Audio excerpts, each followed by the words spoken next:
Thank you so much, Julie. Welcome to the Springfield Unitarian Universalist Meetinghouse. We are delighted that you are here today. We are all about nurturing the spirit and healing the world. The Meetinghouse has been here for, in the neighborhood of 200 years, holding aloft the light of liberal religion, a religion of freedom, a pathway of exploration and openness. So we're about to have the ringing of our bell, and I'm really grateful to Joanne Gaffron-Hargrove, who is the worship assistant today, and who will be ringing the bell and lighting the chalice for us.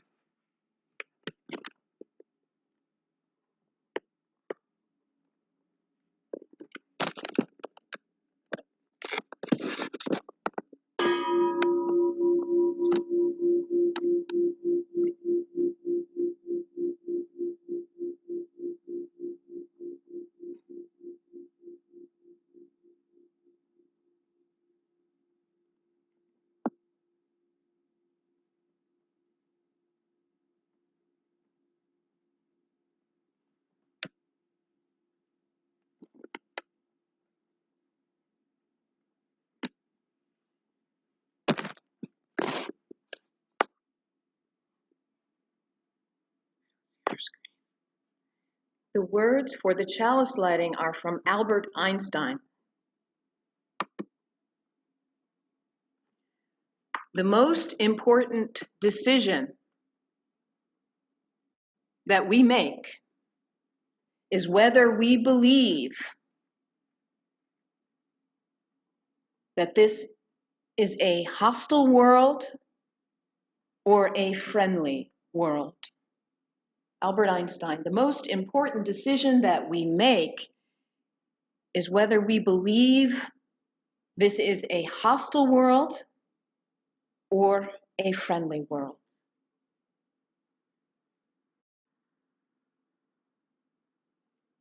Come in to this place of peace and let its silence heal your spirit.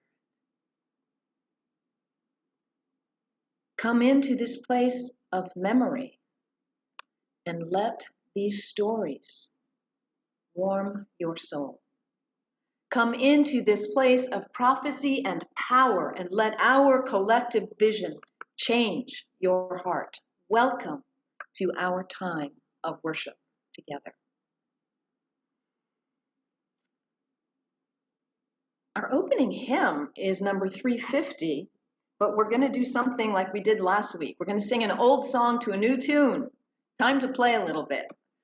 This interesting time that we're in the history of the world, requires innovation, requires us to not do the same thing over and over, but to try new things, to play.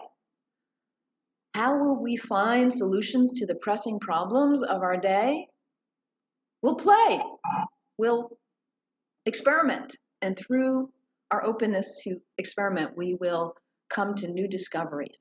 And I'm saying that as a preface to next week. The theme of our service next week will be play, and it will be offered by Carol Barshow, who is our intern. It's very exciting. We have our first intern from Boston University, and she will gift us, just a beautiful, dynamic young woman. She will gift us with an invitation to explore the power of play.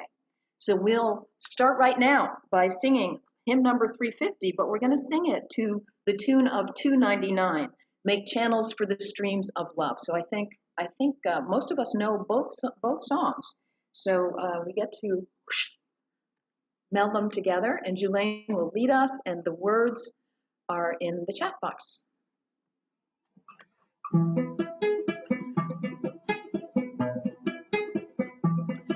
The ceaseless flow of endless time, no one can check or stay.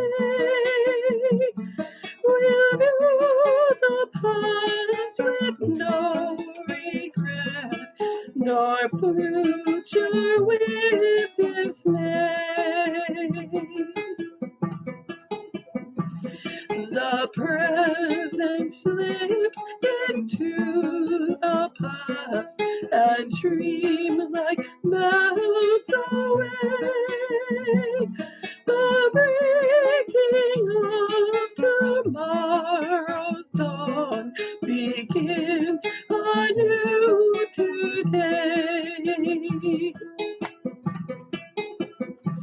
The past and future ever meet in the eternal now, to make each day a thing complete shall be our New Year vow.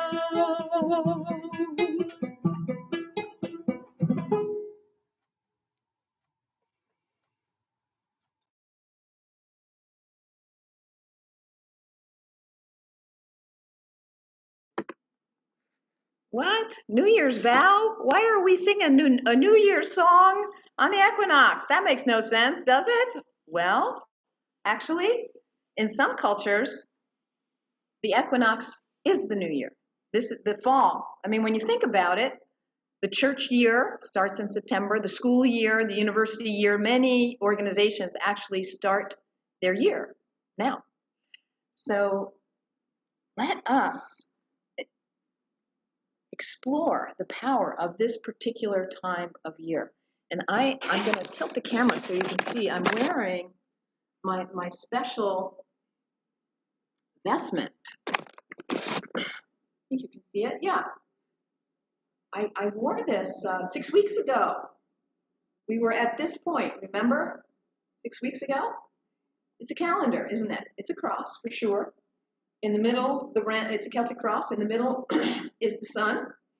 And the symbolism is the earth turning around the sun from the winter solstice to the spring equinox, to the fall, to the summer solstice, to the fall equinox, and up again to the winter solstice. So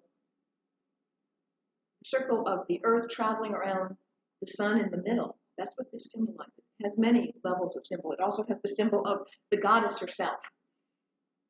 If you look at the cross, it's a cross, but it's more than that. You see there's her arms and her torso, her long gown. It's the goddess. It goes along with our painting today. This is a painting by Tony Streeter of the goddess. I'll bring the computer in closer. Hopefully you can see her. Yeah. So as we celebrate the equinox, this special time of the year,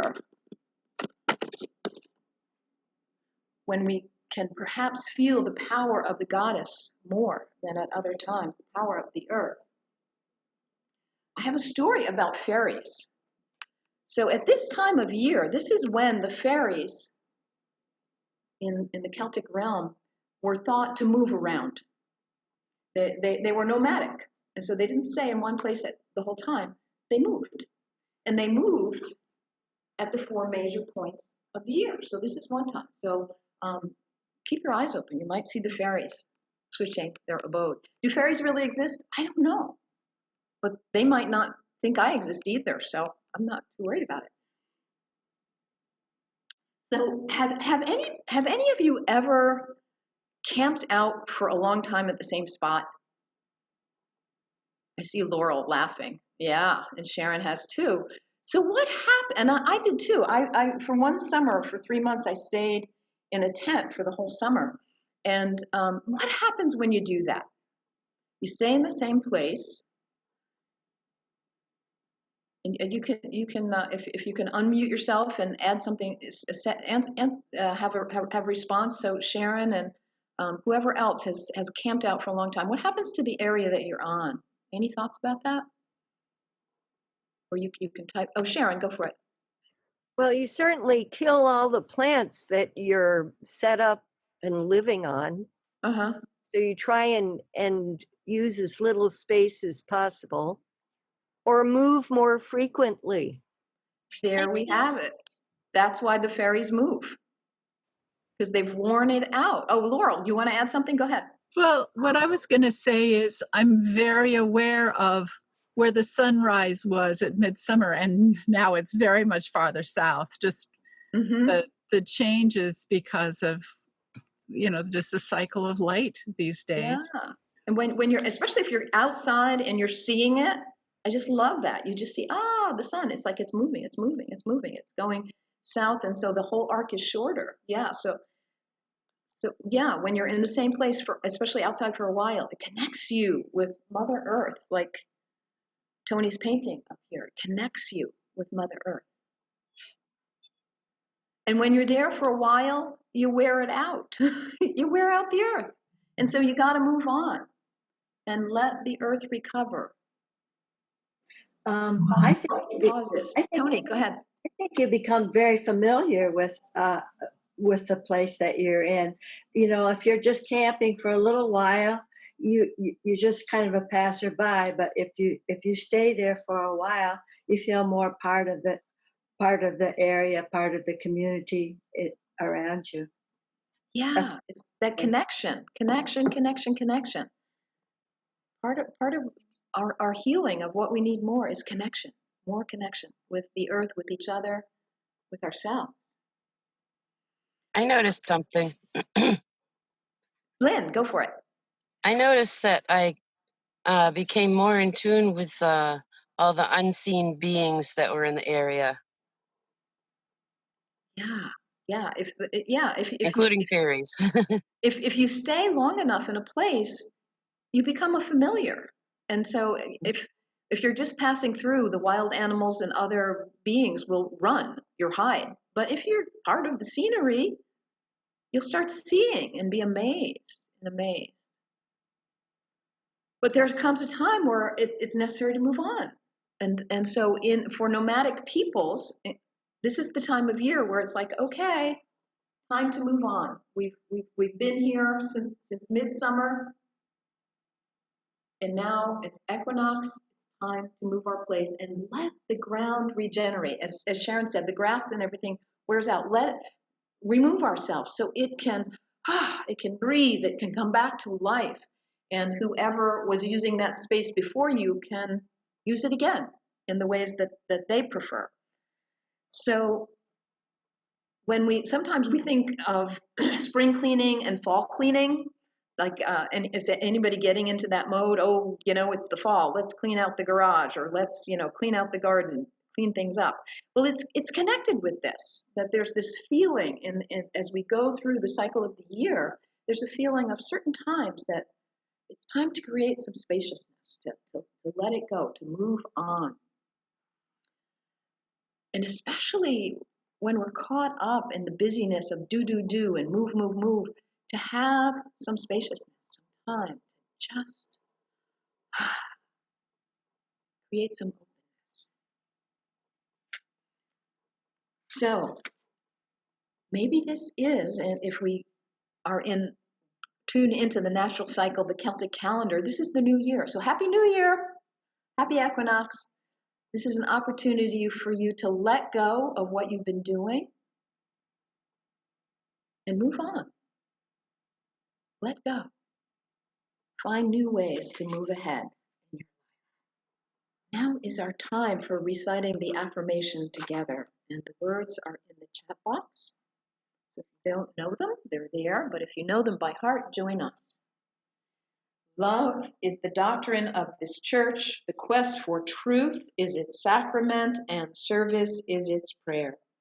To dwell together in peace, to seek knowledge in freedom, to serve the needs of all beings, to the end that all souls shall grow into harmony with the divine. Thus do we covenant with each other and with the source of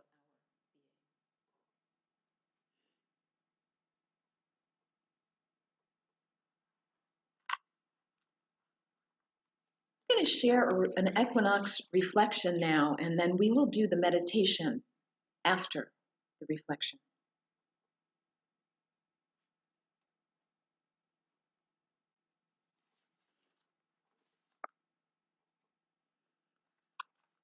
Blessed stress, really? How can stress be a blessing? That's our topic today, to explore that possibility that those two words might actually go together. In preparing for this, I was thinking about stress in many different ways, and I have a friend who is an engineer, and I asked him, what does stress mean in the engineering perspective? And it's kind of interesting. He sent me a definition. When a body is subjected to a deforming force, a restoring force occurs in the body, which is equal in magnitude, but opposite in direction to the applied force.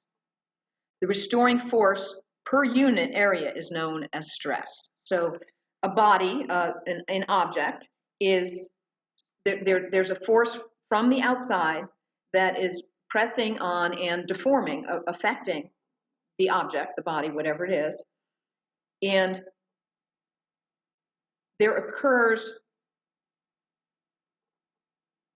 in the body, from within, in the object, in equal magnitude, an opposite, a pushing against the external force.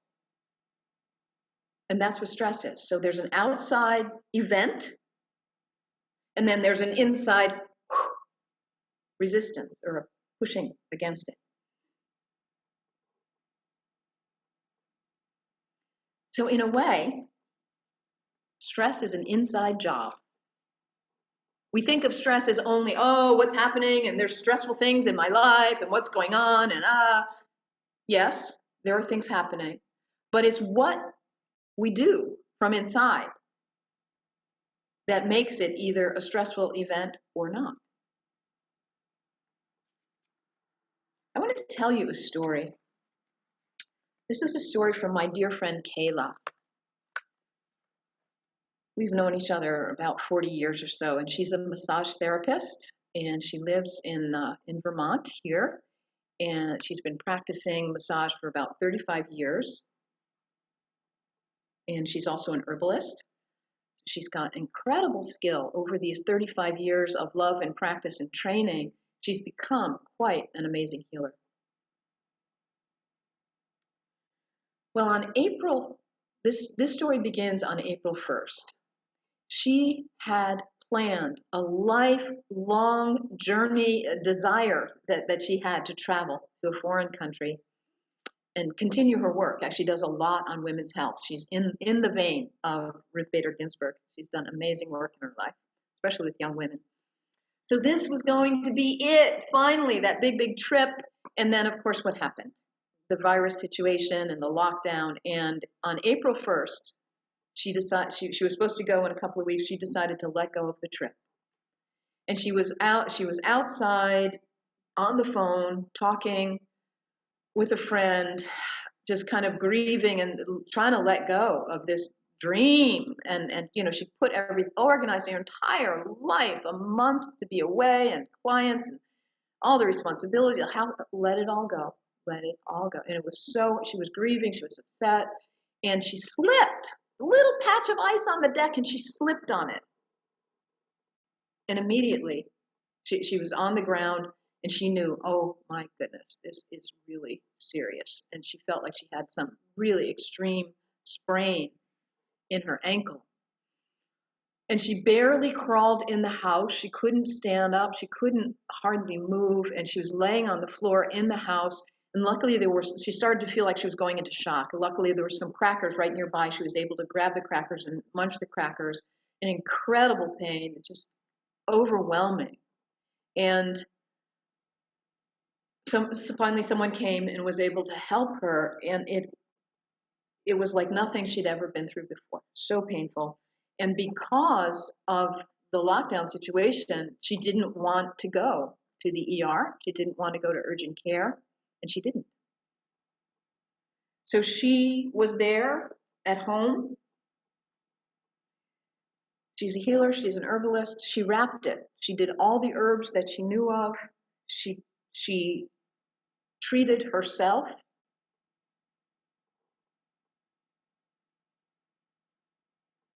And this sprain was so, so painful. It was just an extreme situation. So she had to draw on her whole 35 years of training as a body worker to apply it to herself. And she said, it brought me to absolute stillness. I had to go inside. And, we remember back in April, everything was shut down. And we all had to go inside. And that was what was going on for my friend Kayla at this time. All of the energy of her entire being had to go into this injury. And because of the lockdown, she was able to do that, actually. If it had happened another time, she said she might have, if she would have gone to the ER, patched it up and plowed on, gone through, move ahead with all her responsibilities. But nope, she just had to go inside, focus. And we usually don't have the time to do this. Normally, when we have an injury, we don't have the time to sit with it. And what she said to me, I had to, it was a complete surrender to time, to the entire experience.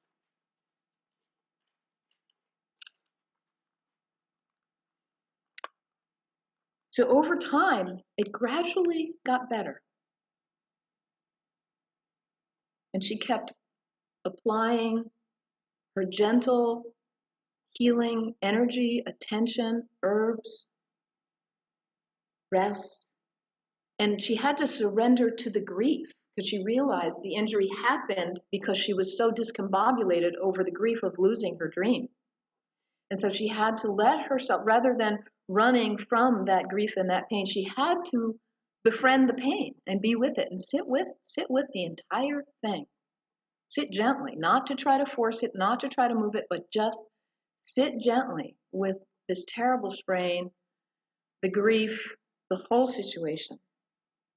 So as over time, it gradually got better. She was able to do some short walks, actually. She could finally, at first she couldn't even get up to go to the bathroom. It was so painful. But gradually get to the point of short walks. And then one of her great loves is kayaking. So finally she was able to do a little bit of kayaking. But at week 6, in trying to do some kayaking, she twisted it again. Oh. So at this point, we're into May, and she decided she would go and see a medical person for this. That she felt comfortable enough with the virus situation that she would do that. So she went to an orthopedic surgeon, and he did an x-ray of it, and he said, this was not a sprain, it was broken. A 3-inch break on the side of her ankle. 3-inch break, serious break. And he said, if you had come to me I would have done surgery on it.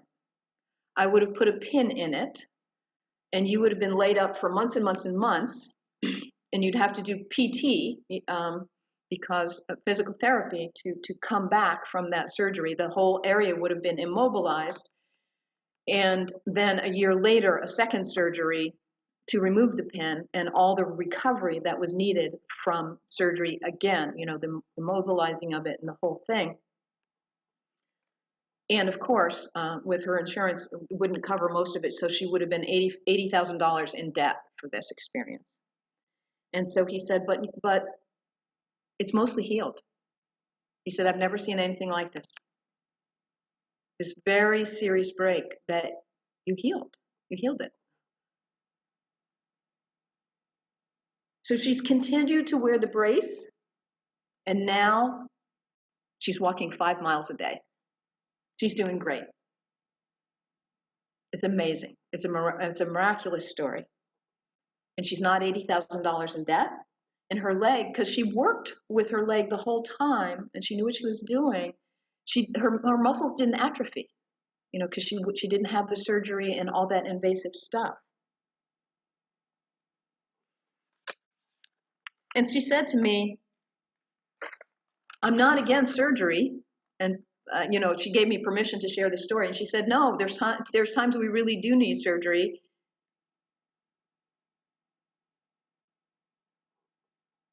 But there's times where we can heal ourselves, that we have a great, great store of healing power within ourselves. Do you know that about yourself? If you don't, you're in for a treat to discover the power within you. Yes, we can draw on professionals externally when we need to and when we feel it's appropriate. But the most important power is the power within you. Your own heart, your body, your mind, your integrity, your wisdom, your own beauty. That's what really matters. And what my friend Kayla said is it took that complete surrender. She's been doing this healing work for 35 years for everybody else. But to realize that she could heal a 3-inch break in her foot by pausing, by not forcing, but just surrendering and being with it and applying all of her skill and love gently to that pain and the grief that was behind the break, being with it, just being present.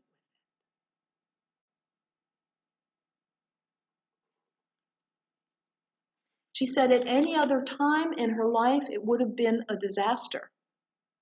But at this time, because she was forced to go inside because of the virus and the lockdown,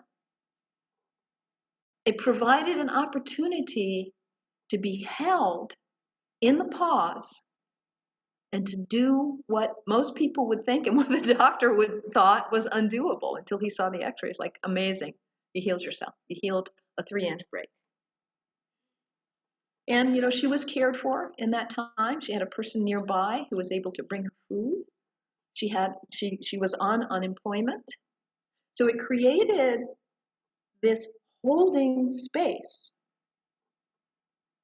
for profound healing.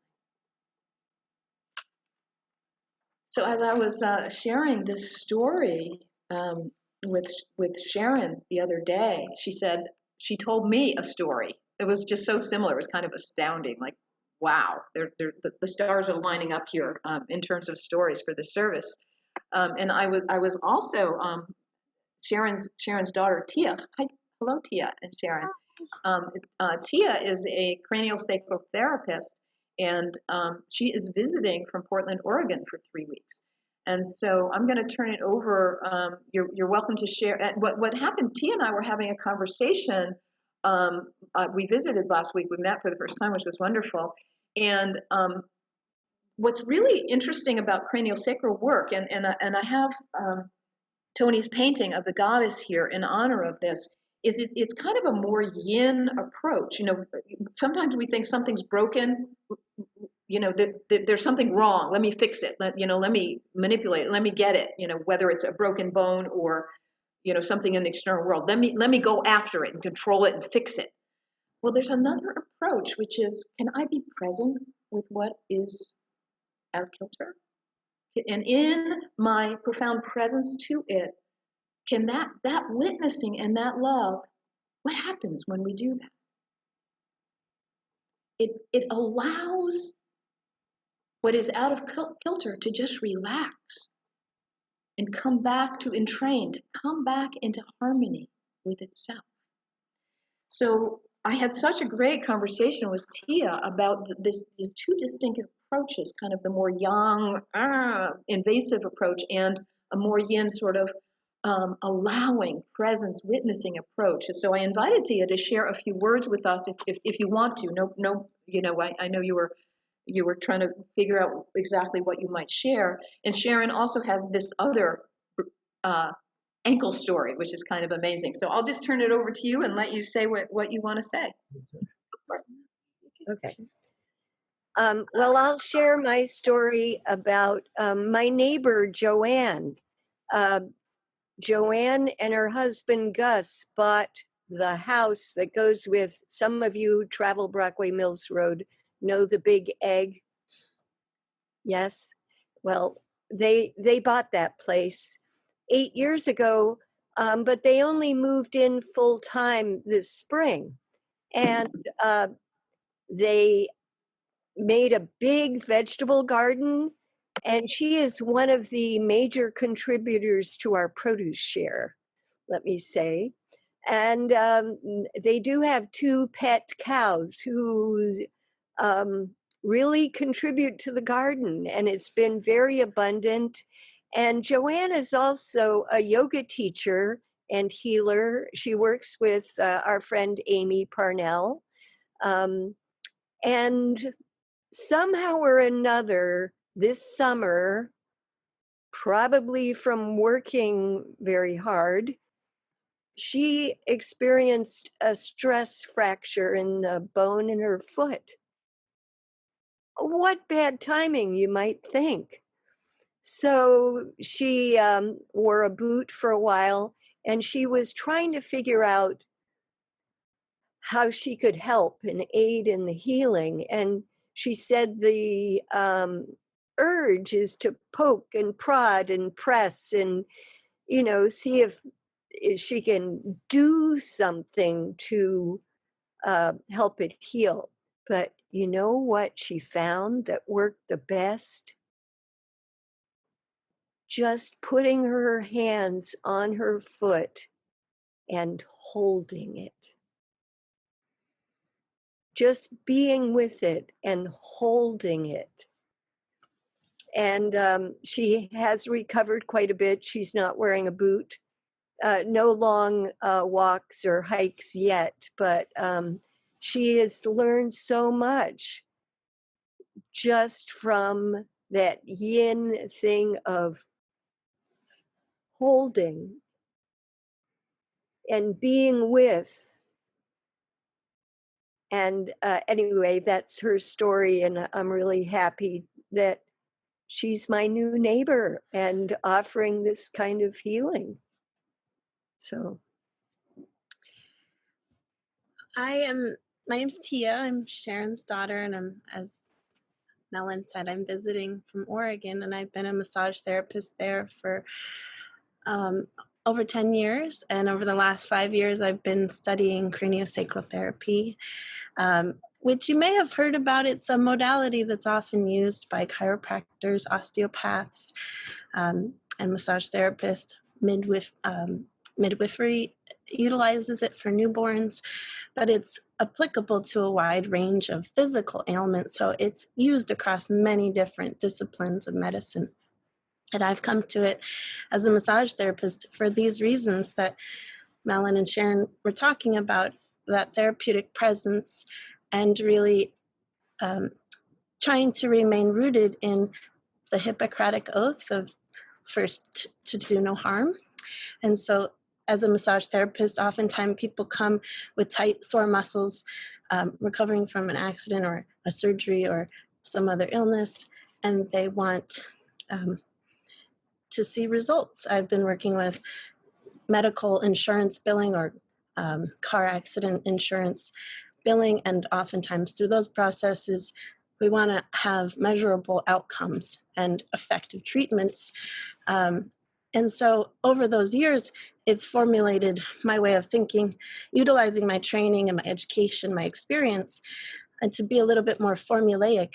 And so I use craniosacral therapy as a way to remain rooted in these concepts of being an objective observer to other people's healing processes.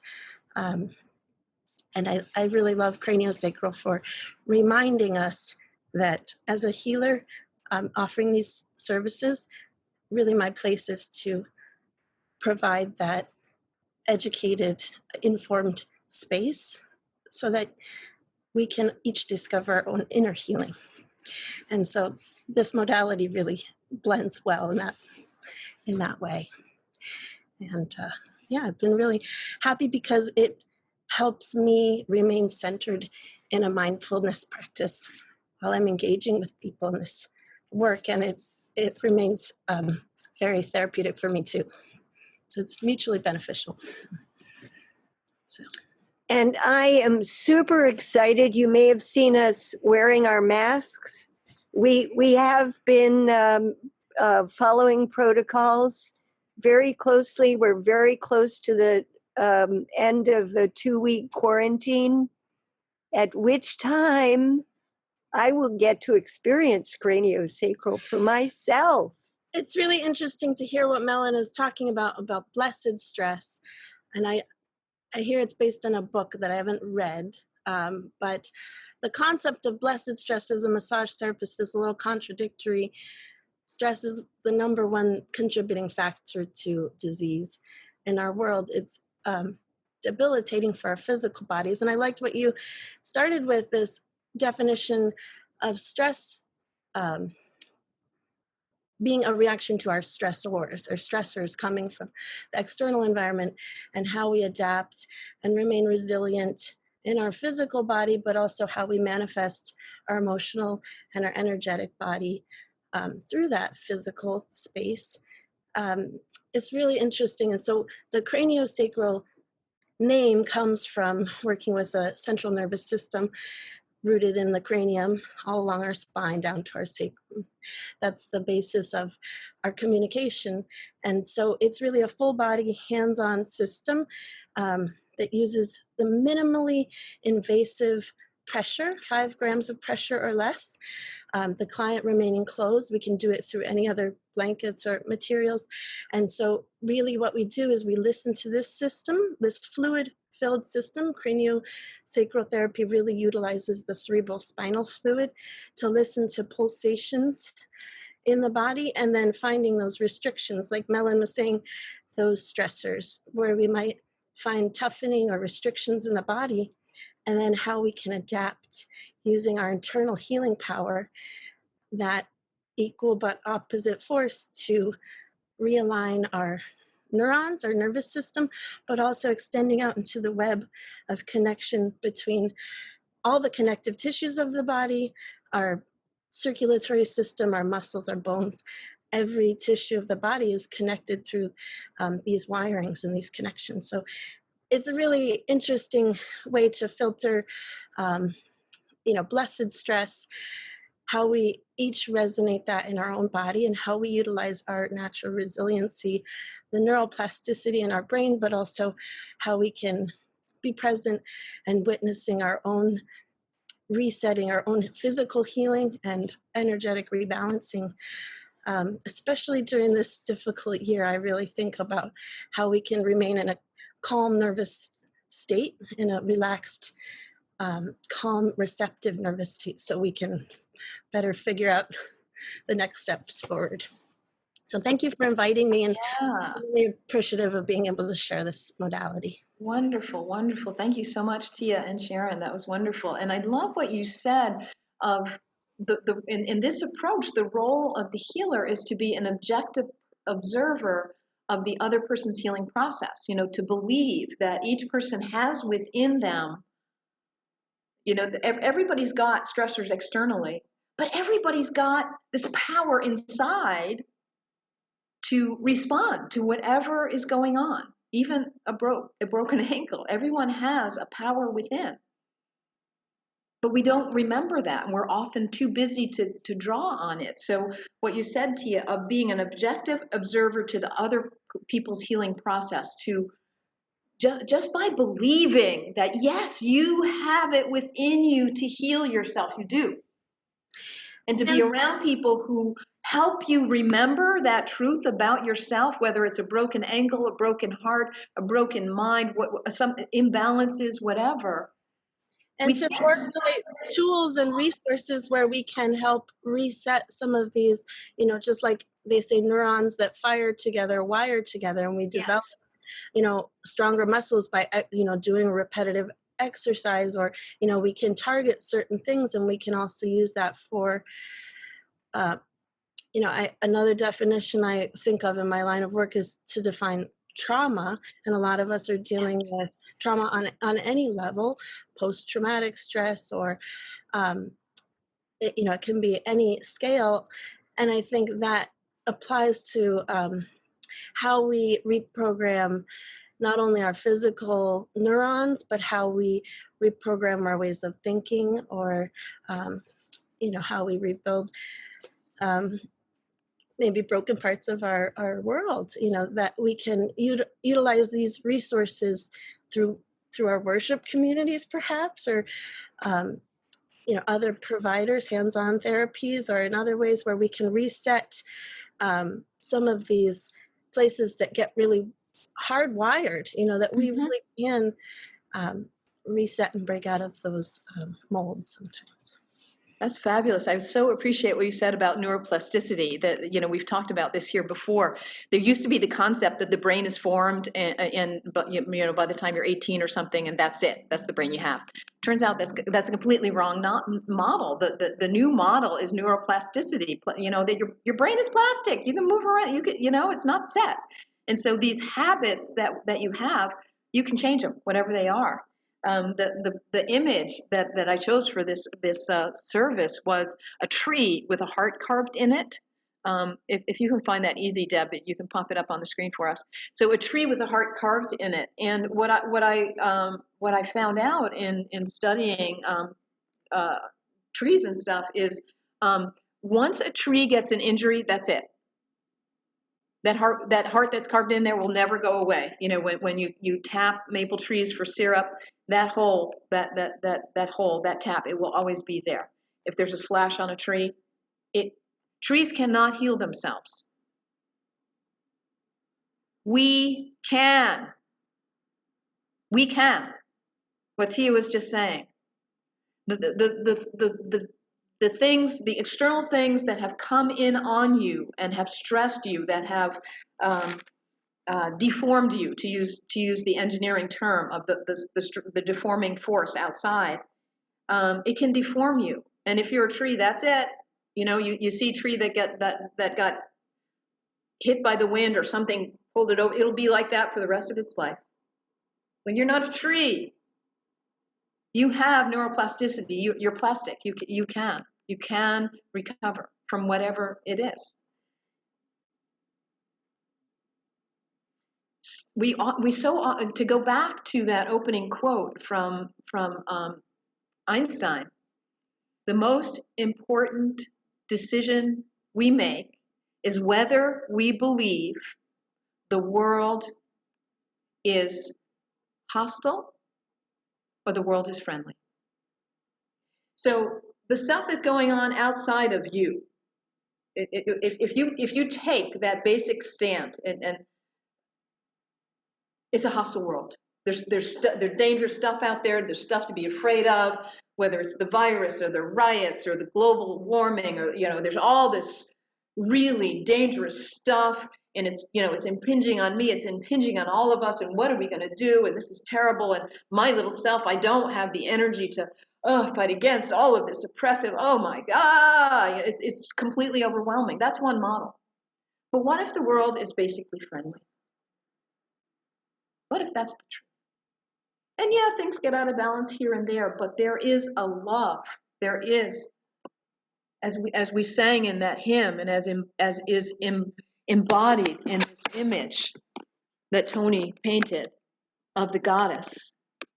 There is a power, and we see it in all of the beauty of the flowers and the harvest that's on this altar. There is a power in life, in the earth, in you. And when you tap into that power, you are able, these stressors, whatever is happening, you have the power of the goddess in you. You have the power of the earth in you. They have the power of the breath, of water, of fire in you. It is you. And no matter what deforming force from the outside may be trying to impinge you, it is nothing compared to this power of love flowing in you. Do you know that about yourself? You need to know it. Because if you make the decision that Einstein talks about, oh, the world is basically dangerous and hostile and it's a really frightening, constricted way of living. But if you make the decision, the world is beautiful. The world is friendly. Then most of the viruses in the world actually help you and heal you. Most of the bacteria are your friends. Most of the people in the world today already have done wonderful, kind things. They're not going to be in the news. You're going to read all the shit in the news that will scare you. Turn it off.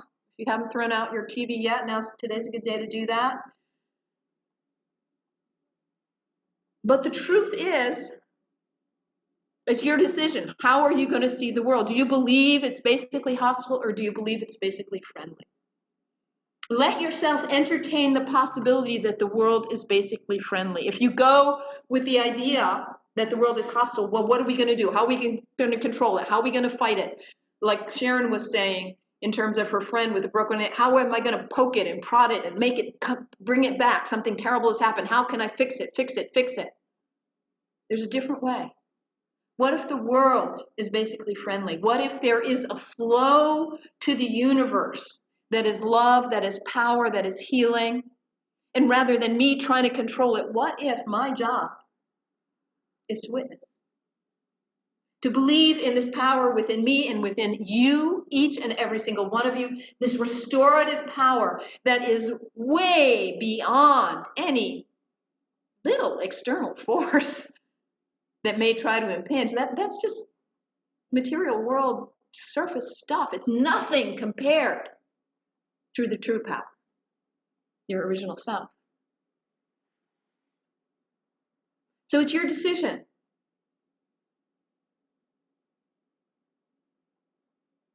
And if you don't decide, you will get carried away in the cultural decision that the world is hostile. That's the narrative that we're living in. The world is a dangerous, hostile place. Everywhere you turn, there's something that's going to kill you, harm you, scare you, impinge on you. That's one way of seeing it. You have a decision. Is the world beautiful? It is. Look around. Is the world friendly? Already today, people you don't even know have done kindnesses that you will reap the benefit of. Somebody picked some fruit today that you will eat later and that will bless you. When we had the trucking disruption, we felt our disconnection from other people. Let's not forget that that every moment of every day you are dependent on the goodness, the kindness, the intelligence, the creativity, the fun, the skill of other people who you will never see. And they, through their life energy, are sending through the system their contribution. It is blessing you. Live a life of gratitude where every day you look for the friendliness, not the fear, the friendliness, and you will find it. Everywhere around you, there is goodness, there is kindness, there is support. And when we pause enough, and here in this time of the equinox, it's a great time for pausing. When we pause and just witness, stop trying to push and prod and make things happen and control, and just be. Stop that stuff and just be and witness. The kind of presence that Tia was talking about, the kind of presence that Sharon's neighbor brought to her foot, the kind of presence that my friend Kayla brought to her injury. Just be with it and trust its internal wisdom to do its own healing. Your choice. Your choice. Is the world basically hostile and I better fight it? Or is the world basically friendly and I can live a blessed life in this flow of love? So is stress a blessing or a curse? How do you see it? We often think of stress, it's on the outside and it's happening and what am I going to do? Stress is an inside job. It's how you respond to the externals. Externals happen all the time. It's your decision. How am I going to respond to these perhaps frightening things?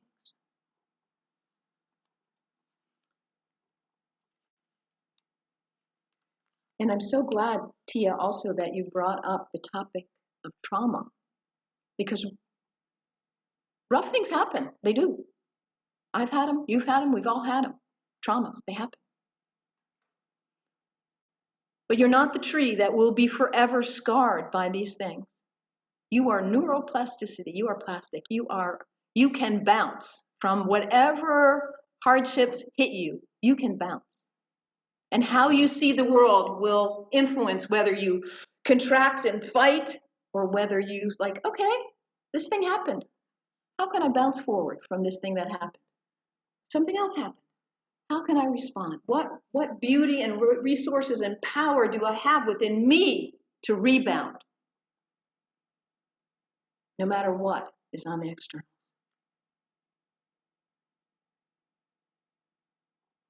I believe without a doubt that you have this within you. You are a ray of the divine. We're too busy, we forget, we get disconnected, but it's the truth. There's nothing to fear. Please don't let yourself be contracted in fear. Connect with this power within you. Let yourself bounce forward into an amazing, beautiful, harmonious future.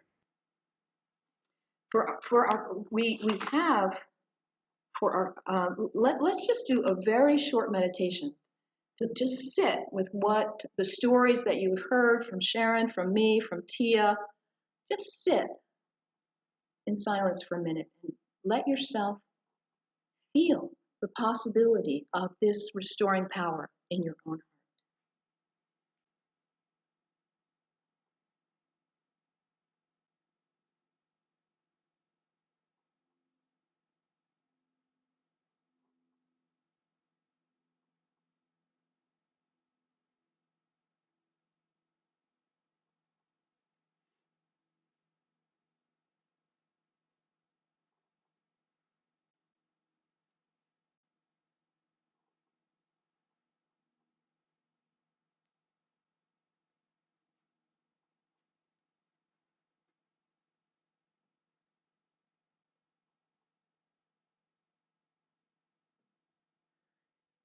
Okay, so let me just share. Let me just do the closing words, and then we will go into announcements. Okay.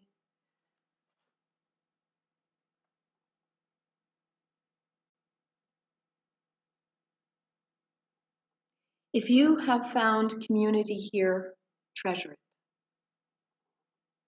And if you have found challenge here, I hope you have. Go and sit quietly with whatever is stirring in your own heart. And if you have found hope here, bring it out into our beautiful and broken world that needs you. Your choice. Do you believe the world is hostile and dangerous, or do you believe it is friendly and a force of love? Your choice. Choose love, my friends. Choose friendship. Choose love.